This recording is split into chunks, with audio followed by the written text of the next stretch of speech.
ওরে বাবা, আজকে কিয়ামতের ময়দানে আমি একটা নেকির জন্য আমি ঘোরাফেরা করছি।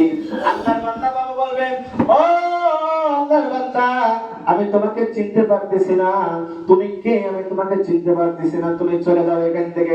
আল্লাহর বান্দা বলবে, আল্লাহ তো বলছে যে একটা নেকি যদি তুমি আমার জন্য আনতে পারো তুমি হয়ে যাবে জান্নাতি। একটা নেকির জন্য কিয়ামতের ময়দানে আমাদের পাপ করতে হবে, কেউ দিবে না। এখান থেকে যদি একটা সূরাতুল ফাতিহার মধ্যে যদি আলিফ পড়ে, আলিফ আলিফটা আলহামদুলিল্লাহ হয়, আলিফ যদি পড়ে এই 10টা নেকি যদি আপনি এখান থেকে পড়ে যায়, কবরের মধ্যে আপনার এই আলিফের এই 10টা নেকি আপনার কাজে লাগবে। সুবহানাল্লাহ। আর যদি এখান থেকে এই মাহফিলে এসেছে আল্লাহর হাবিব বলে, আল্লাহ তাআলা বলে যে আমার আলোচনা আল্লাহ আর আমার হাবিবের আলোচনা যেখানে হয় সেখানে হলো জান্নাতের বাগান। সুবহানাল্লাহ। এই বাজারের মধ্যে যারা আছে হয়তো বেচাকেনা করতেছে, এই মাইকের আওয়াজও তার কানে যাচ্ছে, এটা সওয়াব হচ্ছে, কিন্তু তার চাইতেও বেশি সওয়াব হচ্ছে আপনারা এই জান্নাতের বাগানে এসে বসেছেন। সুবহানাল্লাহ। বলে করি আল্লাহুম্মা সাল্লি আলা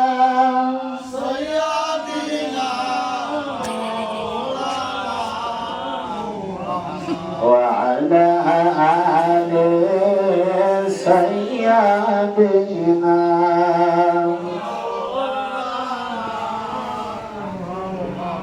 আমার মরণ শিবে কখনো কেউ তো জানে না, আমি চলে যাব আমায় তোমরা ভুইলা যাও না, আমি মরে গেলে তোমরা আমায় ভুইলা যাও না, ডাইনে বামে মাটি আমার মাটির বিছানা, ডাইনে বামে মাটি আমার মাটির বিছানা, এই দুনিয়ায় সারা জীবন থাকার জায়গা না, অন্ধকার কবর তোমার আসল ঠিকানা, আহা ওই কবরে যেতে হবে শুধু একলা, ডাইনে বামে মাটি আমার মাটির বিছানা, ডাইনে বামে